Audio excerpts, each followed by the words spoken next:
시간도 살아계신 하나님의 말씀을 증거하겠사오니 성령 충만하게 하시고 우리 성도들도 성령의 이끄심을 따라 하나님의 말씀을 듣게 하시옵소서. 예수 그리스도의 이름으로 기도하옵나이다. 아멘. 명절 잘 보내셨죠? 근데 정순복 집사님 어디 가셨어요? 손님 오셔서 안 보이셔가지고 자리가 크게 비워서 생각이 났어요. 그래서 어디 갔나 계속 그 생각을 하고 있었는데, 자, 잘 지내셨죠? 명절 잘 보내시고 우리 서로 인사하도록 하겠습니다. 참 잘 오셨습니다. 우리 임근수 성도님도 명절 잘 보내셨죠? 이렇게 뵈니 너무 반갑고 너무 좋습니다. 저만 그러겠습니까? 하나님이 매우 기뻐하시고 좋아하실 줄로 믿습니다. 계속 복음을 말하고 있는 우리 로마서를 읽어가고 있는데요. 이번 주에 로마서를 마무리하도록 하겠습니다. 그리고 스가랴서를 시작을 하도록 할 겁니다. 로마서를 읽고 그리고 묵상도 해보고 또 요즘에 저는 로마서 8장을 이렇게 암송을 해보고 있습니다. 그래서 여러분들도 암송을 한번 잘 해보시라고 이렇게 코팅까지 해서 하나씩 다 넣어드렸습니다. 참 좋더라고요. 암송한 말씀이 내 안에 있으니까 기도할 때도 참 도움이 많이 되고, 이렇게 로마서를 읽고 암송하고 또 묵상하고 전하다가 보니까 로마서가 1장부터 읽은 말씀까지 이렇게 다 이렇게 생각이 나는 겁니다. 그래서 로마서를 읽다가 보니까는 반복해서 나타나는 개념이 하나 있더라고요. 그것이 무엇인가 하면 빚진 자의 개념입니다. 그래서 다른 사람한테 아무한테도 얘기하지 마세요. 내년도 표 빚진 자예요. 아무한테도 얘기하시면 안 돼요. 원래 1급 비밀을 여러분들에게 미리 말씀을 드리는 겁니다. 빚진 자의 개념이 이 로마서를 보면 나오더라고요. 세 가지로 나옵니다. 첫 번째는 복음의 빚진 자, 두 번째로는 성령께 빚진 자, 세 번째로는 사랑의 빚진 자. 이 빚진 자의 개념이 이 로마서에 나오더라고요. 첫 번째 무엇입니까? 복음의 빚진 자다. 따라합시다. 나는 복음의 빚진 자다. 바울은 자신을 누구라고 표현했습니까? 복음의 빚진 자다. 예수를 믿고 구원받은 나는 누구냐? 라고 했을 때에 나는 복음의 빚진 자다. 그렇게 전했습니다. 로마서 1장 14절에 보면 바울이 이렇게 이야기합니다. 한번 읽어보겠습니다. 시작. 헬라인이나 야만인이나 지혜 있는 자나 어리석은 자에게 다 내가 빚진 자라. 아멘. 바울이 자신을 누구라고 표현하고 있습니까? 빚졌대요. 빚진 자예요. 그럼 무엇에 대한 빚진 자인가? 그 다음 말씀을 보면 알 수가 있습니다. 그러므로 나는 할 수 있는 대로 로마에 있는 너희에게도 복음 전하기를 원하노라. 그러니까 복음을 누군가에게 전해야 되는, 로마 교회 안에 있는 성도들에게 복음을 전해야 하는 자신은 누구라고 이야기합니까? 빚진 자다. 복음의 빚진 자다. 그렇게 이야기하고 있습니다. 여러분, 십자가의 전달자라는 찬양을 아시죠? 바울은 어떤 사람이었습니까? 그 찬송에 고백한 대로 나는 지극히 작은 자, 죄인 중에 괴수, 무익한 사람. 그게 구원받기 전에 사도 바울이었어요. 근데 그 사도 바울이 예수님의 복음을 전하는 사도가 되었습니다. 어떻게 그렇게 되었습니까? 복음 때문에 그러는 거예요. 하나님의 복음 때문에 그는 하나님의 사도, 예수님의 사도가 되는 겁니다. 복음은 무엇입니까? 이제 로마서를 끝나면 이렇게 이 복음에 대해서 자주 이야기하지 않을 거예요. 복음은 무엇입니까? 하나님께서 선지자를 통해서 미리 약속하신 겁니다. 그리고 육신의 통으로는 다윗의 피로 나시고 성결의 영으로는 죽은 자들 가운데서 부활하신 하나님의 아들 예수님이 복음인 거예요. 그 복음을 사도 바울이 믿었어요. 그리고 구원을 받았죠. 그리고 복음을 전하는 사도가 되는 겁니다. 그래서 사도 바울이 고백하는 겁니다. 나는 빚졌다. 복음에 빚졌다. 그래서 내가 할 수 있는 대로 당장 지금 고린도에 있는데 로마에 가서 너희에게 복음을 전하기를 원한다. 사랑하는 여러분, 바울뿐이겠습니까? 여기 계신 모든 분들도 마찬가지입니다. 복음을 믿으셨습니까? 예수 믿으셨습니까? 그렇다면 저와 여러분 또한 누굽니까? 빚진 자예요. 복음의 빚진 자인 겁니다. 그래서 우리는 복음을 열심히 전해서 때를 얻든지 복음을 열심히 전해서 내가 진 이 복음의 빛을 갚아야 되는 겁니다. 여러분 추석 명절 연휴 동안 복음의 빚을 갚으셨습니까? 썰렁하네요. 갚으신 분도 있고 또 안 갚으신 분도 있는데 안 갚으신 분들은 이제부터 갚으시면 돼요. 매일매일 복음 전해서 복음의 빚을 갚는 여러분 되시기를 주의 이름으로 축복합니다. 두 번째로는 성령께 빚진 자라 그렇게 이야기합니다. 자, 확인했지만 다시 한번 확인하고 싶어요. 중요한 문제이기 때문에 솔직하게 안 믿어주면 안 하셔도 돼요. 여러분 예수님 믿으십니까? 예수님 믿어지셨습니까? 아멘이십니까? 그래요. 그럼 여러분은 구원받은 거예요. 바울이 로마서 10장에서 이야기했잖아요. 하나님이 예수를 죽은 자 가운데서 살리신 것을 마음으로 믿고 그 다음에 두 번째 예수는 나의 주인이십니다. 입으로 시인하면 그래서 마음으로 믿고 입으로 시인하면 무엇을 받습니까? 구원을 받는 거예요. 그럼 마음으로 믿으셨죠? 입으로 예수님을 여러분의 구주로 시인하셨죠? 그렇다면 여러분들은 구원을 받으신 겁니다. 자, 그리고 동시에 여러분이 구원을 받으셨다고 한다면 하나님의 영이 있습니다. 예수의 영이 있습니다. 그분은 누구십니까? 성령님.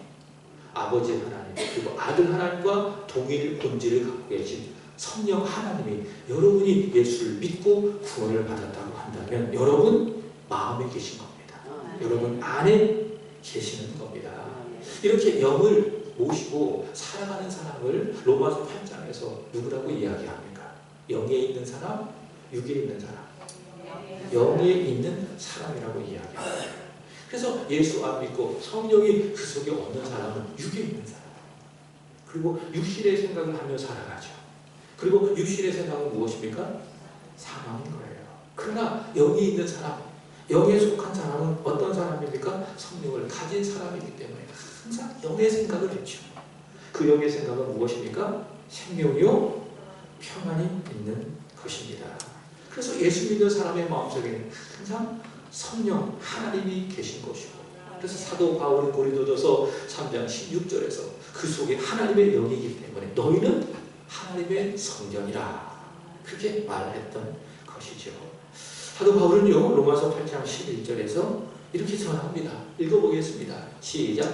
예수를 죽은 자 가운데서 살리신 이의 영이 너희 안에 거하시며 그리스도 예수를 죽은 자 가운데서 살리신 이가 너희 안에 계신 그의 영으로 말미암아 너희 죽을 몸도 살리시리라. 아멘. 우리 속에 누가 계십니까? 예수를 죽은 자 가운데서 살려주신 이의 영. 그분이 누구십니까? 성령님. 성령님이 내 안에 거하시는 거예요. 그러면 그 그리스도 예수를 죽은 자 가운데서 살리신 이 그분은 누구시냐면 아버지 하나님. 그 아버지 하나님이 너희 안에 거하시는 그 성령으로 말미암아 너희 죽을 몸도 살리시리라. 믿습니까? 내 안에 계신 그 성령으로 말미암아 아버지 하나님께서 내 이 죽을 몸을 살려주신다 그 말이죠. 그래서 내가 죽지 않고 영원히 사는 거예요.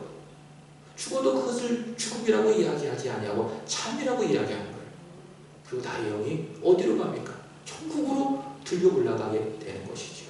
내 안에 계신 성령으로 말미암아 아버지 하나님께서 내 이 죽을 몸을 살려주신다. 그래서 나는 누구냐? 성령께 빚진 자예요. 그래서 이어지는 로마서 8장 12절에 바울이 이렇게 전합니다. 그러므로 형제들아 우리가 빚진 자인데 누구에게 빚을 졌어요? 성령께. 내 안에 계신 성령께 빚진 자들에 우리가 육신에게 져서 육신대로 살 것이 아니라, 여기서 말하는 육신은 무엇인가? 내 몸을 말하는 것이 아니라 내 속에 있는 죄를 말하는 거예요.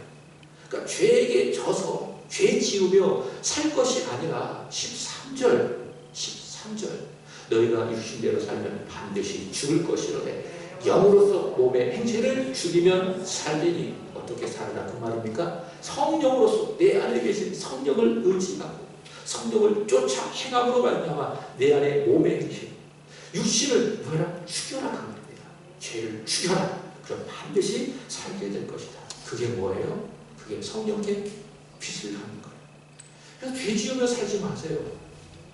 여러분 안에 계신 성령의 뜻을 따라서 성령으로 죄를 짓는 여러분의 죄성을 죽이면서 날마다 성령께 순종하며 살아가시기를 바랍니다. 그것이 무엇입니까? 내 안에 계신 성령께 빚을 갚는 거예요. 세 번째로는 무엇입니까? 사랑의 빚진 자. 오늘 본문 8절입니다. 읽어보겠습니다. 8절 시작. 피차 사랑의 빚 내게는 아무에게든지 아무 빚도 지지 말라. 남을 사랑하는 자는 율법을 다 이루었느니라. 아멘. 자, 먼저 여러분, 사랑하는 것 외에 다른 아무 빚도 지지 말라. 이게 무슨 말씀이죠? 돈 빌리고 빚지면서 살아가지 마라. 그 말씀입니다. 이런 의미죠. 최상이 무엇이냐면 성도들한테 돈 안 빌리는 거예요. 빚 안 지는 거예요. 그러면 줄 것도 없고 받을 것도 없고, 그게 최상이에요. 그러나 다급한 경우 어떨 수 있습니까? 성도들에게 돈을 빌릴 수 있어요? 없어요? 있습니다. 여기 계신 분들 중에서도 돈 빌린 분도 있어요. 얘기는 안 해서 그렇지. 돈 빌린 경우 있어요. 빚을 진 경우가 있어요? 없어요? 있어요. 근데 돈을 빌렸을 때, 빚을 졌을 때 어떻게 해야 됩니까? 반드시 갚아야 되는 거예요. 그거 아십니까? 빌린 사람은 쉽게 잃어버려요. 근데 빌려준 사람은 끝까지 기억합니다. 예를 들면 이겁니다. 장례식에 가야 돼. 근데 내가 못 가요.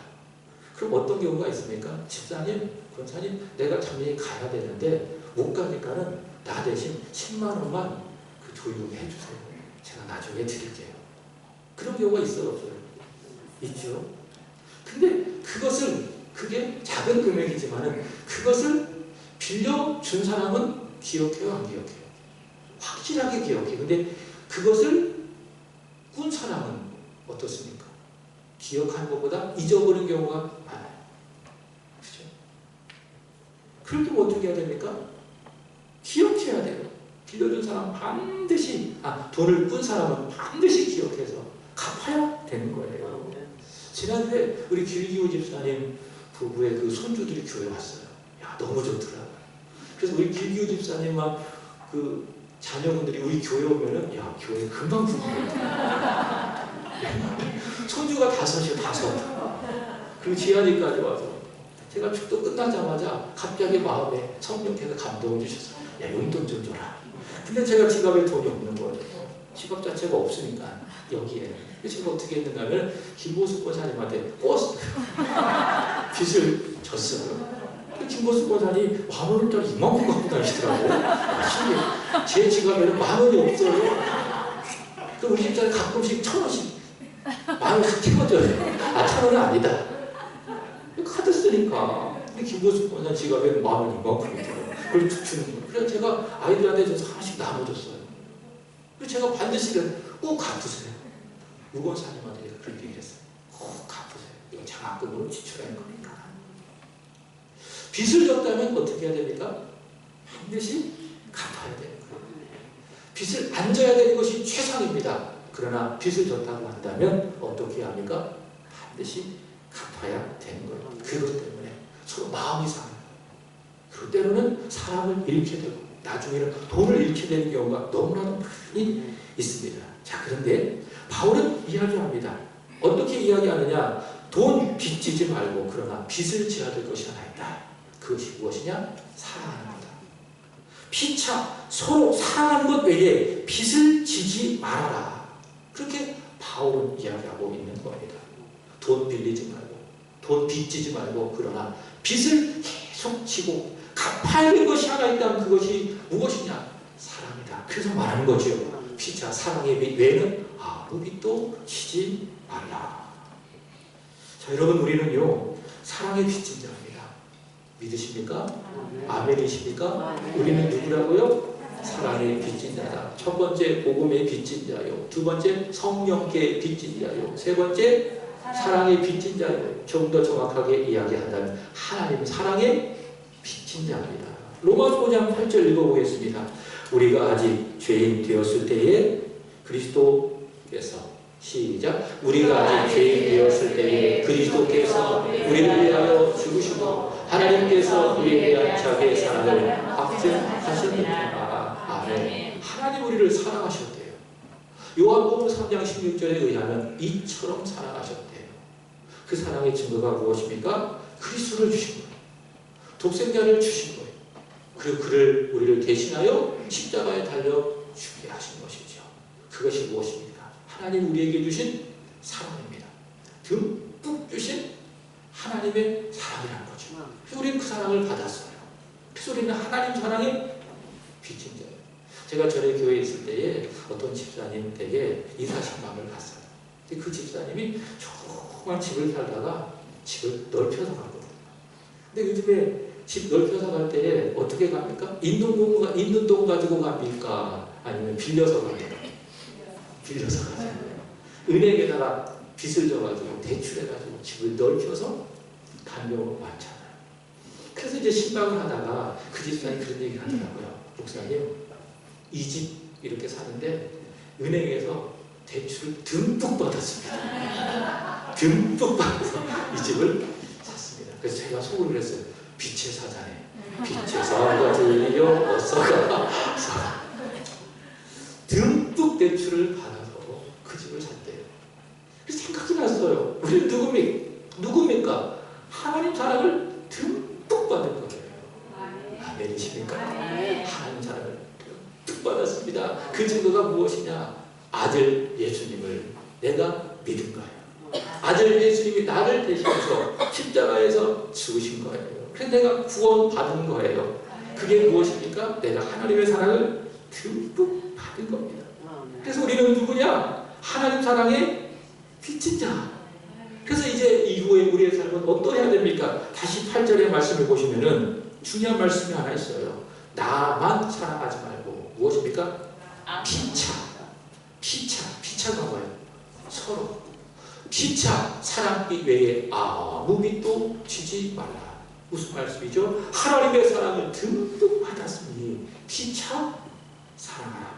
그래서 사랑해서 하나님의 사랑의 빛을 갚고 서로 사랑해서 상대방으로 하여금 그 빛을 지게 하고 사랑의 빛을 지게 하고 그럼 그 사람이 그 사랑의 빛을 줬으니 또 누군가를 사랑해서 그 빛을 갚을 거 아니에요. 그 사랑을 받은 사람이 또 빚을 진 거 아니에요.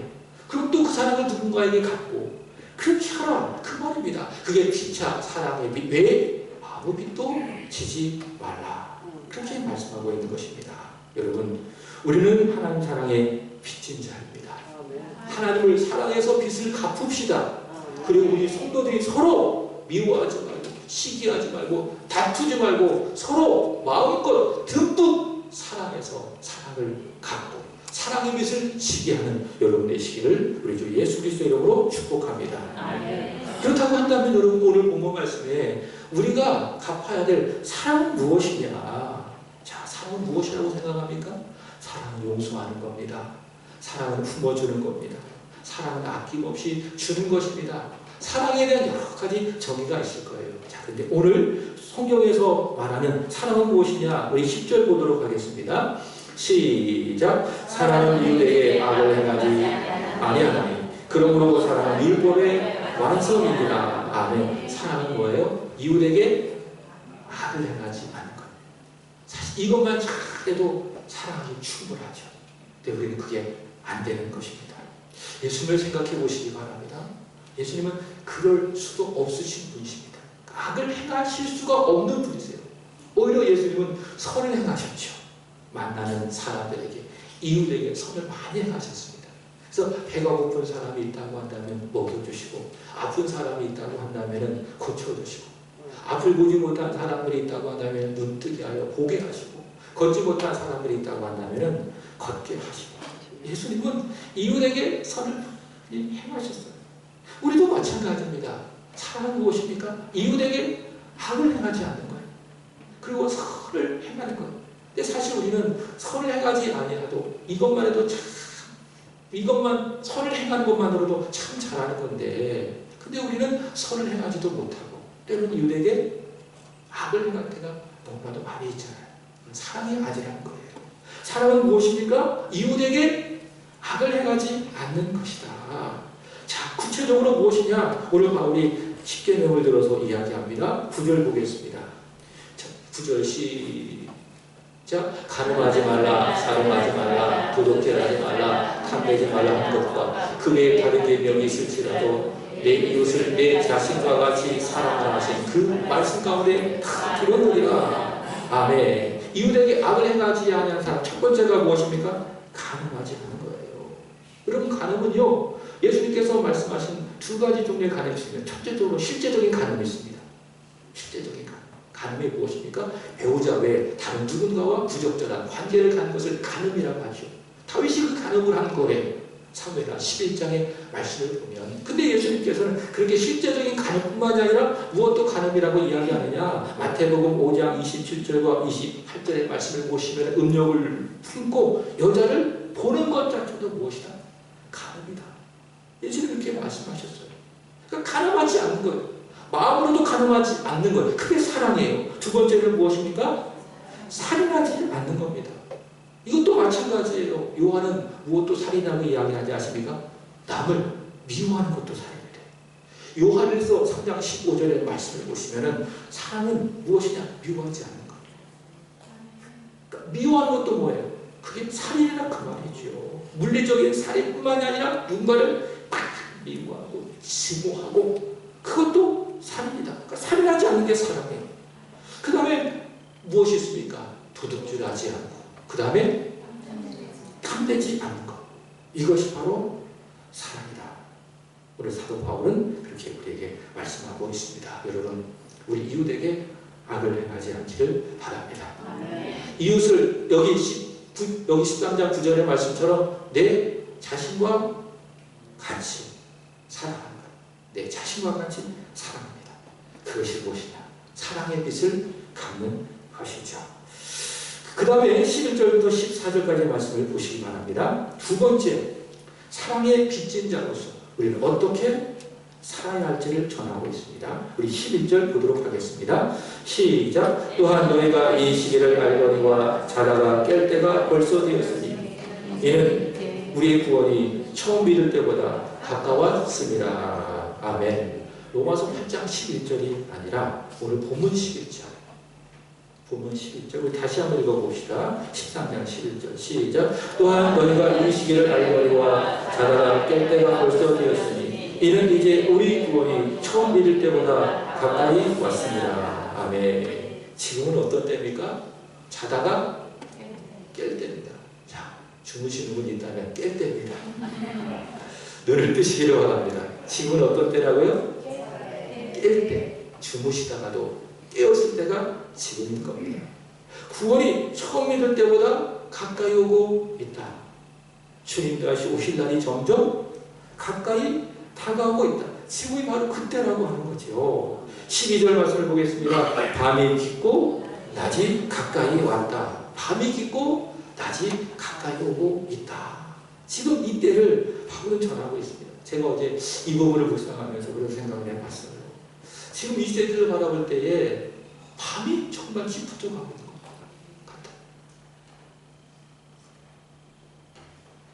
밤이 정말 깊어져 가고 있는 것 같아요. 그래서 이 시대를 보면 정말 밤이 절망이 점점 깊어가고 있어요.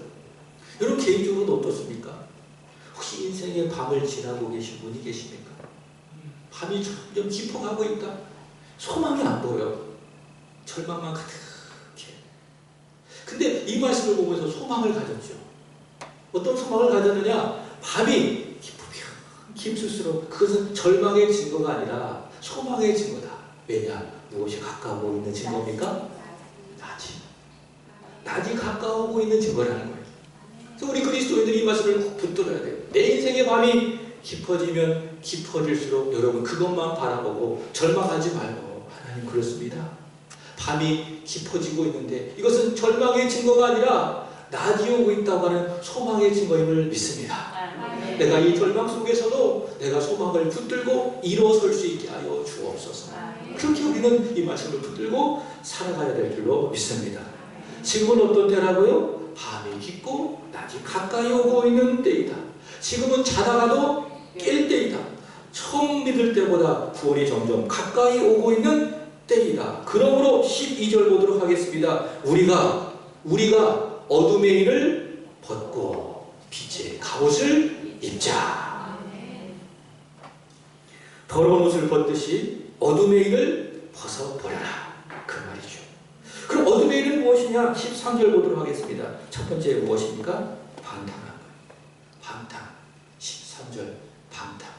방탕이 무엇입니까? 끌리는 대로, 육신이 원하는 대로 난잡하게 살아가는 것을 방탕이라고 이야기하고 있습니다. 마치 누가복음 15장에 보면 집을 나간 아들이 있잖아요. 어떻게 살았어요? 방탕하게 살았어요. 그러니까 마음이 원하는 대로 살고 욕심이 되고 살고, 그게 방탕한 거예요. 질서 있는 삶은 무엇인가 하면은 말씀대로 살아가는 거예요. 자, 그런데 이 방탕과 함께 같이 따라오는 세트가 하나 있어요. 그것이 무엇이냐? 술 취하는 거예요. 술 취하는 거. 방탕과 술 취함은 무엇입니까? 항상 세트로 다가오는 거예요. 그래서 방탕한 사람은 항상 술을 마시는 거예요. 그리고 술을 취하고 있는 것입니다. 여러분, 술 상당히 예민한 그런 문제가 아니겠습니까? 내 누군가 그런 얘기를 합니다. 아니, 성경이 술 먹지 말라는 얘기가 어디 있냐? 술 취하지 말라는 얘기가 있지. 그러므로 술을 마셔면 된다. 이렇게 생각하는 분들이 의외로 많아요. 여러분, 그 배우 중에 신현주 씨 아시죠? 근데 이분이 여의도 순복음교회 안수 집사입니다. 근데 이분이 이제 믿음이 있으신 분인데, 물론 여러 가지 놀란 점이 있긴 해요. 그렇죠? 연예인이기 때문에 그럭저럭 이해되는 거예요. 그분이 호산나 부산에 있는 교회에서 그런 간증을 하더라고요. 술자리에 대한 간증을 하더라고요. 제가 그걸 열심히 들어봤는데, 연예인들은 술 먹을 자리가 얼마나 많이 있습니까? 그래서 이제 술자리에 갔는데 선배가 자꾸 술을 권하더라는 거죠. 그래서 이제 집사고 또 크리스천이고 이게 양심이 꺼리는 거예요. 그래서 선배님한테 이야기했대요. 아, 선배님, 제가 술 쓰고 별로 맛도 있지 않고 별로 안 마시고 싶습니다. 그리고 저는 크리스찬입니다. 그리고 나는 집사입니다. 그랬더니 그 선배가, 아, 괜찮아. 나 장로야. 마셔. 괜찮아. 성경 어디? 예? 술 마시지 말라는 말이 어디 있어? 취하지 말라는 말이 있지. 괜찮아. 저기 혹시 예수님의 보혈 필요해? 저 포도주 좀 갖고 와. 자, 성경은 뭐라고 이야기합니까? 술 취하지 말라. 방탕하지 말라. 자, 잠언서 23장 31절 이런 말씀이 있어요. 한번 읽어보겠습니다. 시작. 포도주는 붉고 자에서 번쩍이며 순하게 내려가나니 너는 그것을 보지도 않지라. 성경 뭐라고 이야기합니까? 보지도 말래. 그죠? 성경은 술 취하지도 말라라고 이야기하고 무엇도 이야기합니까? 먹지도 말라. 그것을 어떻게 이야기하죠? 보지도 말라. 자, 어둠의 일이 무엇이라고요? 방탕하지 않는 거예요. 그 다음에 술 취하지 않는 거예요. 그 다음에 세 번째는 무엇입니까? 음란하고 성적으로 부도덕하고, 그 다음에 무엇이죠? 호색, 성에 대한 아주 지나친 탐색, 성적 욕구가 막 지나쳐서 막 다른 사람에 대해서 막 지나치게 막 성적으로 막 탐닉하고 탐색하는 것, 호색하지 말고. 그 다음에 다섯 번째 무엇입니까? 다투거나 시기하지 말아라. 그게 무엇이죠? 우리가 벗어야 될 어둠의 일이라고 하는 것이에요. 이 말씀 앞에 우리 하나님 앞에 정직하게 서야 합니다. 그리고 혹시 우리 안에 이것이 있다고 한다면 그것이 무엇이죠? 어둠의 일이라는 거예요. 그리고 바울은 이야기합니다. 어둠의 일을 벗어버려라. 초대교회에 모니카라고 하는 아주 믿음이 좋은 어머님이 하나 있었습니다. 근데 그 아들은 그렇지 못했어요. 젊은 시절 매우 허랑방탕하게 살았어요. 여기 로마서 13장에 있는 말씀처럼 술 취하고 방탕하고 음란하고 호색하고, 그래서 결혼하지 않은 그 여자와 함께 동거하면서 사생아까지 낳았어요. 그 사람이 누군지 아십니까? 아우구스티누스. 기독교 교부 중에 아주 위대하신 분, 어거스틴. 아우구스티누스, 어거스틴이라는 그런 분이 있습니다. 이 아들을 바라보면서 이 모니카라고 하는 어머니가 얼마나 마음이 아프고 힘들었던 거죠. 그렇게 호랑방탕하게 인생을 살아가는 그 아들을 위해서 할 수 있는 것이 아무것도 없었어요. 그러나 오직 하나가 있었어요. 무엇입니까? 기도. 맨날 그 아들을 위해서 수년 동안 기도한 사랑하는 내 아들이 예수 믿게 하여 주옵소서. 다시 하나님 앞으로 돌아올 수 있게 하여 주옵소서. 어거스틴을 위해서 열심히 기도했습니다. 근데 오랫동안 기도해도 그 기도가 응답되지 않은 거예요. 그래서 너무 실망스럽고 너무 속상해서 그 당시 밀라노의 주교 암브로시우스, 오늘날로 말한다고 하면 목사님한테, 담임 목사님한테 찾아가가지고 암브로시우스 목사님에게 아들에 대해서 이야기합니다. 목사님, 제가 이 방탕한 아들 때문에 너무 힘듭니다. 하나님이 제 기도를 듣고 계시는지 잘 모르겠습니다. 그렇게 이야기했습니다. 그때에 암브로시우스가 했던 말이 있습니다. 여러분 잘 들으십시오. 자녀로 인해서 속상하신 분들은 잘 들으십시오. 암브로시우스가 모니카에게 이렇게 이야기합니다. 어머님, 염려하지 마십시오. 눈물의 기도를 받은 아들은 결코 망하지 않습니다. 그 얘기를 했던 거예요. 눈물의 기도를 받은 아들은 절대로 망하지 않는다. 그래서 그 말씀에 이 모니카가 힘을 얻고 하신 아들을 위해서 또 기도한 것이고, 어느 날이었어요. 이 어거스틴이 극적인 인생의 사건이 일어났습니다. 어느 날 정원에서 깊은 사색에 빠졌어요. 이 어거스틴이라는 사람 얼마나 똑똑한 사람이거든요. 깊은 사색에 빠져서 무엇인가 계속 생각하고 있는데 저 한편에서 아이들의 노랫소리가 확 들려오는 거예요. 근데 그 노래 가운데에 이런 말이 있습니다. 따라합시다. 톨레레게, 톨레레게, 톨레레게, 톨레레게. 이 말이 들어오는 겁니다. 그게 무슨 뜻인지 아십니까? 집어서 읽어라. 그게 톨레레게였어요. 아이들이 톨레레게 집어서 읽어라, 집어서 읽어라. 그 노래를 막 부르는 거예요. 그것이 누구의 음성이었어요? 성령께서 그 아이들을 통해서 어거스틴에게 하신 음성이었고 어머님 기도의 응답이었어요. 그래서 그는 즉시 방으로 뛰어들어가서 성경을 쫙 폈어요. 폈더니 바로 로마서 13장 14절부터 14절이 쫙 눈에 들어온 거예요. 우리 한번 읽어봅시다. 다시 한번 시작. 낮에와 같이 단정히 행하고 방탕하거나 13장 14절 시작. 낮에와 같이 단정히 행하고 방탕하거나 술 취하지 말며 음란하거나 호색하지 말고 다투거나 시비하지 말고 오직 주 예수 그리스도로 옷 입고 정력을 위하여 유치의 일을 도모하지 말라. 어거스틴에게 성령께서 이 말씀을 주시고 이 말씀 앞에 그 무릎을 착 꿇습니다. 그리고 지난 시간 호랑방탕에도 모든 생활을 다 하나님 앞에 회개하고 예수 그리스도를 구주로 영접하여 그런 우리 기독교 역사상 위대한 교부 신학자가 된 것입니다. 여러분 허랑방탕하지 않기를 바랍니다. 술 취하지 않기를 바랍니다. 음란과 호색을 버리시기를 축복합니다. 시기하거나 다투지 않기를 예수 그리스도에 축복합니다. 그리고 오늘 바울이 이야기합니다. 14절 보겠습니다. 시작. 오직 주 예수 그리스도로 옷 입고 정욕을 위하여 육신의 일을 도모하지 말라. 어둠의 일을 벗어라. 그 말이 무엇입니까? 입어라. 예수 그리스도의 옷을 입어라. 예수 그리스도로 옷을 입어라. 제가 성찬식을 하잖아요. 그럼 제가 가운이 있습니다. 가운이 입잖아요. 그럼 거기에 맞게 제가 생각하고 행동하고 말하려고 굉장히 노력을 많이 해요. 그만큼 무엇이 중요하죠? 이 옷이 중요해요. 근데 제가 만약 여러분 티셔츠 딱 입고 머리도 막 이렇게 염색하고 그렇게 여기서 설교해봐요. 그럼 제가 이렇게 설교하지 않을까요? 이렇게 양말 딱 입고 이렇게 가운을 딱 입고 설교하니까 그래도 목사답게 생각하고 말하고 행동하는 것 아니겠습니까? 근데 저는 안 그렇습니다. 저는 안 그런데 여러분 여기 군대 전역한 우리 청년들 있잖아요. 군대 딱 전역하잖아요. 그럼 그때부터 예비역이 되는 겁니다. 그 예비역이 되면 1년에 한 차례, 2차례 정도 훈련이 안 했어요. 그것이 무엇이죠? 예비군 훈련, 예비군을 맞습니다. 그러면은 예비군 훈련 갈 때 예비군복을 탁 입어요.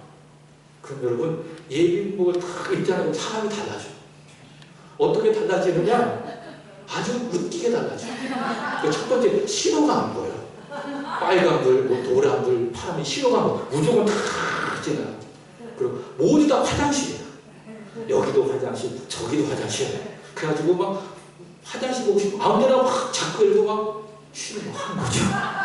그 예비군복 입은 사람이 그래요. 점잖은 사람도 예비군복을 다 입혀놓으면 그렇게 변하더라고요. 말도 징그럽게 하더라고요.